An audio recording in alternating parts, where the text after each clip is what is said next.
Hi, welcome to three roses kitchen. இன்றைக்கி நம்ம என்ன செய்ய போகிறோம்னு பார்த்தீங்கன்னா ரொம்பவே சூப்பரான சர்க்கரை பொங்கல் தாங்க செய்ய போகிறோம். எப்படி செய்கிறதுன்னு வாங்க வீடியோக்குள்ளே போய் பார்க்கலாம். வீடியோக்குள்ளே போகிறதுக்கு முன்னாடி ஃபஸ்ட் டைம் நம்ம சேனலை பார்க்குறது இருந்தால் சேனலை சப்ஸ்கிரைப் பண்ணிக்கோங்க. மறக்காமல் லைக் பண்ணிட்டு உங்கள் ஃப்ரெண்ட்ஸ் அண்ட் ஃபேமிலி மெம்பர்ஸ்க்கு ஷேர் பண்ணிக்கோங்க. நல்ல சூப்பரான தித்திக்கும் இந்த சர்க்கரை பொங்கல் எப்படி செய்கிறதுன்னு இப்போ நம்ம வீடியோக்குள்ளே போய் பார்க்கலாங்க. இப்போது சர்க்கரை பொங்கல் செய்கிறதுக்கு இந்த கப்பால் ஒரு கப்பு பச்சரிசி எடுத்திருக்காங்க. இதை பாத்திரத்துக்கு சேர்த்துக்கலாம். சேர்த்துட்டு அதே கப்பால் அரை கப்பு பாசிப்பருப்பு சேர்த்துக்கோங்க. இப்போ இது ரெண்டுத்தையும் சேர்த்துட்டு நம்ம தண்ணி ஊற்றி இதை ஒரு 2 தடவை அலசி கீழே ஊற்றிடலாங்க. ஏன்னா இதில் தூசெல்லாம் இருக்கும், அதனால் ஃபஸ்ட்டு 2 தடவை கழுவிட்டு அதை கீழே ஊற்றிடுங்க. இப்போ அதுக்கப்புறமா மறுபடிக்கும் தண்ணி ஊற்றி நம்ம அலசி இந்த அரிசியும் பருப்பும் கழுவின தண்ணியை நம்ம அப்படியே எடுத்து வச்சுக்க போகிறோம். ஏன்னா நம்ம இந்த தண்ணியில் தான் சக்கரை பொங்கல் செய்ய போகிறோம். அதுக்காக தான் இப்போ ஒரு பாத்திரத்தில் வடிகட்டி இந்த மாதிரி அரிசி தண்ணியை எடுத்து வச்சுக்கோங்க. இதே மாதிரி ஒரு 3 தடவை நம்ம தண்ணி ஊற்றி அலசி நம்ம அந்த அரிசி தண்ணியை எடுத்து வச்சுக்கலாங்க. எடுத்து வச்சுட்டு மறுபடிக்கும் தண்ணி ஊற்றி இப்போ ஊற வச்சுருங்க. ஒரு தட்டு போட்டு மூடிடலாம். அது ஒரு 5 நிமிஷம் ஊறட்டும்.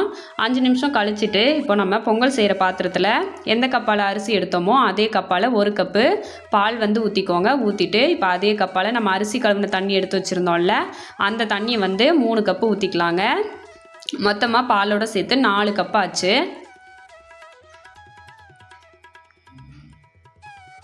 ஊற்றிட்டு இப்போ நம்ம ஸ்டவ்வில் எடுத்து வச்சிடலாம். ஸ்டவ்வை ஆன் பண்ணிக்கோங்க. ஆன் பண்ணிட்டு ஹை ஃப்ளேமில் வச்சுக்கோங்க. இப்போ நம்ம தட்டு போட்டு மூடிடலாங்க. இது நல்லா பொங்கி வரட்டும். பொங்கி வந்ததுக்கப்புறமா நம்ம அரிசியை சேர்த்துக்கலாம். இப்போ தட்டு எடுத்துடுறேன். பொங்கி வந்துருச்சு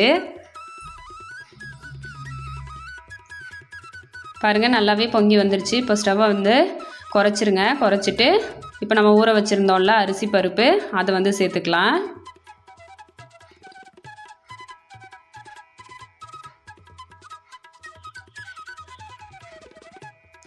இந்த மாதிரி சேர்த்துக்கோங்க.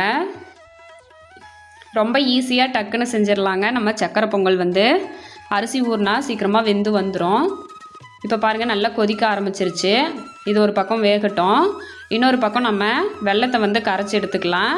ஏன்னா வெல்லத்தில் தூசு மண்ணெல்லாம் இருக்கும். அதுக்காக நம்ம எந்த கப்பால் அரிசி அளந்தோமோ அதே கப்பால் 1 கப்பு வெல்லம் சேர்த்துக்கலாங்க. சேர்த்துட்டு கொஞ்சமாக தண்ணி ஊற்றிக்கோங்க.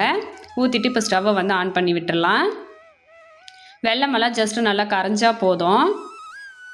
நல்லா சுத்தமான வெல்லமாக இருந்தால் நீங்கள் அப்படியே பொங்கலில் சேர்த்துக்கலாங்க. ஆனால் அதில் தூசு கல்லெல்லாம் இருந்தால் இந்த மாதிரி கரைச்சி சேர்த்துக்கோங்க. இப்போ வெல்லம் எல்லாமே நல்லா கரைஞ்சி வந்துருச்சு. இப்போ ஸ்டவ் ஆஃப் பண்ணி விட்டுடலாம். அது ஒரு பக்கம் இருக்கட்டும். இன்னொரு பக்கம் பார்த்திங்கன்னா அரிசி பருப்பு வெந்துருச்சுங்க. பார்க்கும்போதே தெரியும். ஆனால் இன்னுமே நல்லா அந்த அரிசியெல்லாம் தெரியாத அளவுக்கு நல்லா குழஞ்சி வரணும். அது வரைக்கும் வெயிட் பண்ணலாம். இப்போ இதில் கொஞ்சமாக கல் உப்பு சேர்த்துக்கோங்க. சேர்த்துட்டு இப்போ கலந்து விட்டுடலாம்.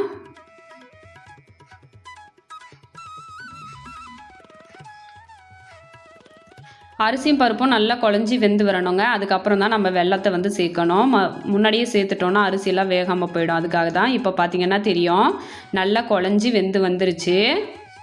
இப்போ இந்த சமயத்தில் நம்ம கரைச்சி வச்சுருக்கோம்ல வெல்லம், அந்த வெல்ல தண்ணியை வடிகட்டி சேர்த்துக்கலாங்க. இந்த மாதிரி ஒரு ஜன்னி வச்சுட்டு வடிகட்டி சேர்த்துக்கோங்க. சேர்த்துட்டு இப்போது அடுப்பை லோ ஃப்ளேமில் வச்சுக்கோங்க. வச்சுட்டு இப்போ நம்ம கலந்து விட்டுடலாங்க.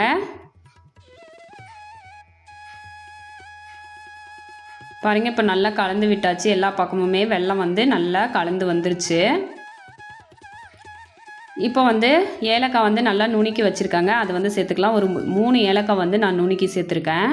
நல்லா கமகமன்னு வாசனையாக இருக்குது. சேர்த்துட்டு இப்போது கலந்து விட்டுடலாம். கலந்து விட்டுட்டு இப்போ நம்ம இந்த பாத்திரத்தை எடுத்து கீழே வச்சிடலாங்க. வச்சுட்டு அந்த அடுப்புலையே முந்திரி திராட்சை நெய் ஊற்றி வறுத்து இப்போ பொங்கலில் சேர்த்துக்கிறேன். சேர்த்துட்டு இப்போ இதையும் கலந்து விட்டுடலாம்.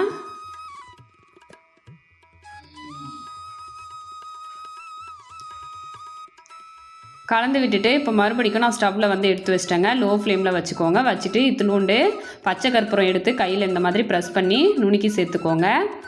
பச்சை கற்பூரம் வந்து சேர்க்கறதுனால நம்ம கோவிலெல்லாம் கொடுப்பாங்கல்ல சக்கரை பொங்கல், அதே டேஸ்ட்டில் இருக்கும். அந்த ஃப்ளேவர் வந்து ரொம்ப நல்லாயிருக்கும். அதுக்காக தான் சேர்த்துட்டு இப்போ கலந்து விட்டுடலாம். கலந்து விட்டுட்டு ஸ்டவ்வை வந்து ஆஃப் பண்ணிடலாங்க. அவ்வளோதான். ரொம்ப சூப்பரான ரொம்ப நல்லா தித்திக்கிற சக்கரை பொங்கல் வந்து அருமையாக ரெடி ஆகிடுச்சு. கண்டிப்பாக வரப்போகிற பொங்கலுக்கு இதே மாதிரி சக்கரை பொங்கல் செஞ்சு பாருங்கள். ரொம்ப டேஸ்ட்டாக இருக்கும். ரொம்பவே விரும்பி சாப்பிடுவாங்க எல்லாருமே. இப்போ ஒரு ஸ்பூன் எடுத்து காட்டுறேன் பாருங்கள். நல்லா ஆறுனதுக்கப்புறமா இன்னுமே நல்லா திக்காகி வந்துடும். நல்லா சுட சுட சூப்பரான சுவையான சக்கரை பொங்கல் ரெடி ஆயிடுச்சு. கண்டிப்பாக நீங்களும் ட்ரை பண்ணி பார்த்துட்டு உங்களோட கமெண்ட்டை சொல்லுங்கள். தேங்க்ஸ் ஃபார் வாட்சிங்.